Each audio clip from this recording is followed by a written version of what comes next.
Hi, everyone. Thank you for organizing this workshop. We had a very interesting ROSCON conference, and I'm very excited about all the talks we're going to have today. I'm Thomas Moulard. I'm very happy to be there, especially because I got my PhD from a motion planning group, so I'm very happy to be back and hear more about the advance of MoveIt today. So I'm part of the AWS Robomaker team. I'd like to give you a quick introduction about what is our product, what we're doing, and why we're here, and we're trying to engage the community today. So AWS Robomaker basically is a DevOps for robotics. It's a service to make it easy to develop, test, and deploy robotic application and offload some of the computation in the cloud through various services. So a way to see that is that basically we want to take all the overhead of building robotic software and making it easier and streamlined by operating it for you. But how we decided to build this service is also, I think, important to know about, is that we want to leverage the open source community. So if you look at the ROS2 Technical Steering Committee, you will see that we are part of that. And Robomaker is actively using ROS1, ROS2, and Gazebo. So we are very interested into what the community is doing and trying to help, especially in this case, ROS2 becoming production ready and becoming more usable for everyone. We've been developing and releasing multiple features for ROS2 dashing, such as QoS, and we are also helping with finding bugs by enabling sanitizers such as ASAN and TSAN. And and we're continuing our efforts for ROS2 E and F. So we're very excited about the future of ROS2. We're also part of the ROS Industrial Consortium, and today we're here to try to get the conversation started with the MoveIt community, as Robomaker is already supporting features that I will present just after, but we're also looking into potentially supporting robotic arms next year. So we're here to learn more and listen also to what the community wants. So Robomaker is providing multiple services. So the first one I'd like to talk about today is a cloud extension for us. So you can see that we build and contributed back to open source a certain number of ROS1 and ROS2 nodes to wrap services which are basically running computations that you may want to offload in the cloud, such as speech recognition with Lex, speech generation with Poly, Kinesis video streaming, recognition for image and video analysis, and CloudWatch for logging and monitoring. So again, you can see very well why it's relevant for us to be here today, because, well, obviously, motion planning is one of those algorithms which are a natural match for cloud support.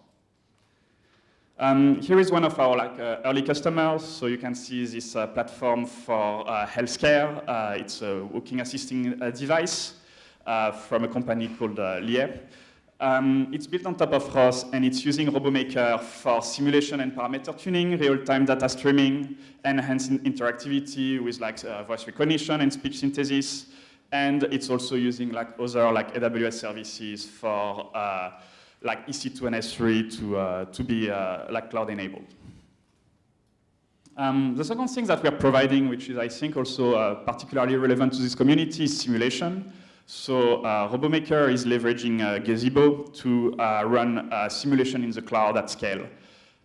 So you get a lot of the usual advantages of using a cloud-enabled service, which is that, well, you don't have anything to do to provision those instances, and you can run, of course, multiple simulation in parallel, and the scaling is drastically simplified.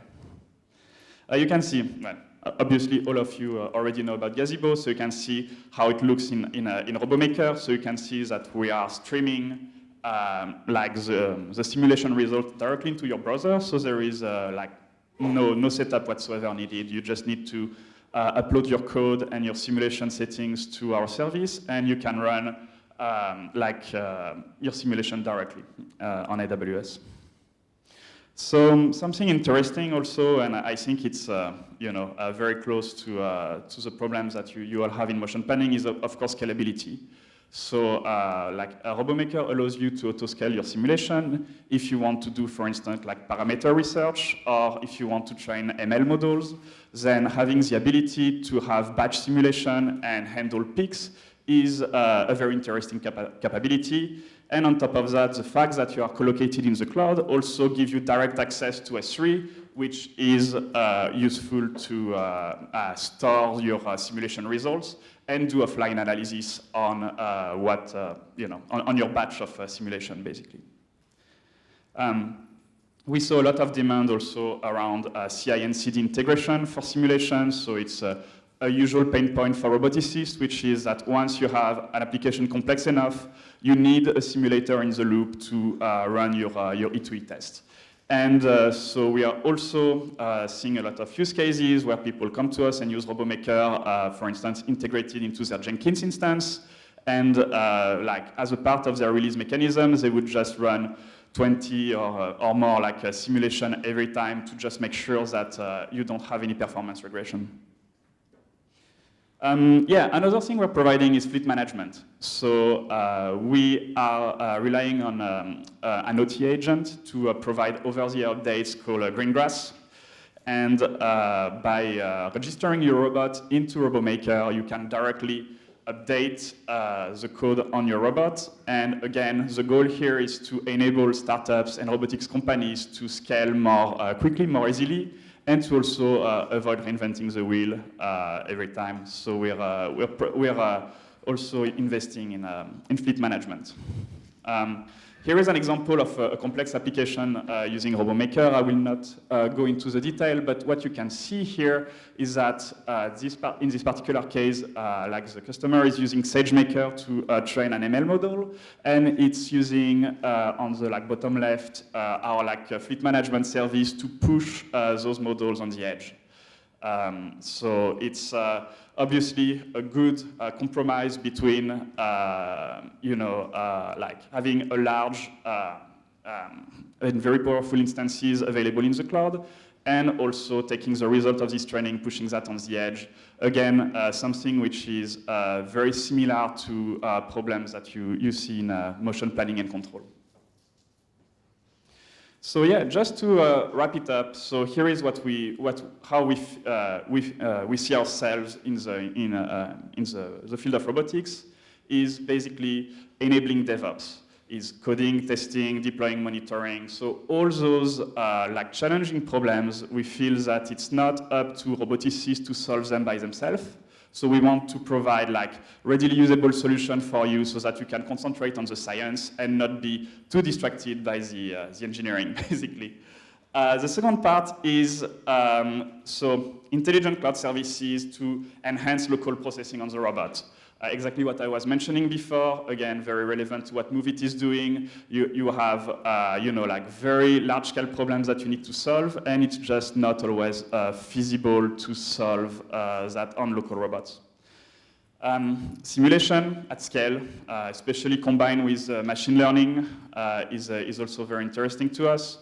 What we want to do there is also making sure that you move to a mode where you simulate locally on your machine, and you are basically bounded by the performance of your CPU, to a model where you can just bring any kind of problems you want, and we can make it scale so that you can get the result you need in a reasonable time frame. The last part is fleet management. Yes, coordination and remote processing for digital transformation. Again, we are starting and we're continuing to invest into fleet management. Right now, we are mainly focusing on OTA updates, but we will continue pushing features in the next year. Something I didn't say is that we're a fairly new product and new team we launched last year. So everything that I present today is after one year of existence. So we are also here to listen to the community, see what you want us to build for you, and yes, and starting the conversation. Yeah, that's all for me. Thank you very much.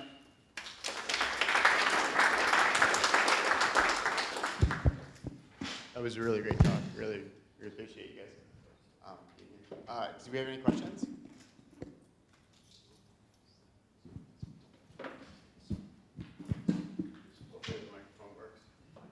So in general software, we can easily spin up virtual machines, right? So we don't have any constraints about which machines we run.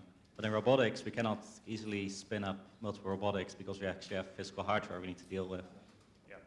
So I was wondering if you have some experience in this field, like some companies which are trying to apply these technologies on like a grid of robots. I know, for example, Google is making some reinforcement learning playground with multiple robots, and I was just wondering what's your own experience or opinion about those kind of environments.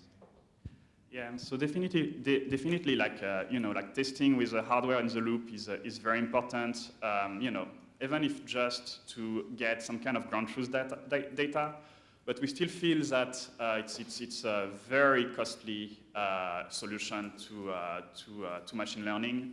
What we saw, and if you look at the latest paper doing like sim to real, that people are more and more successful are at least, like having a first round of simulation to start the training and finishing that in the robot. I'm definitely not an expert in the subject, but I feel that there will be a cooperation between the two, where you do a first pass of training in simulation, and that's where you need the scalability, and then you need to push your model on the edge, and that's why you need fleet management.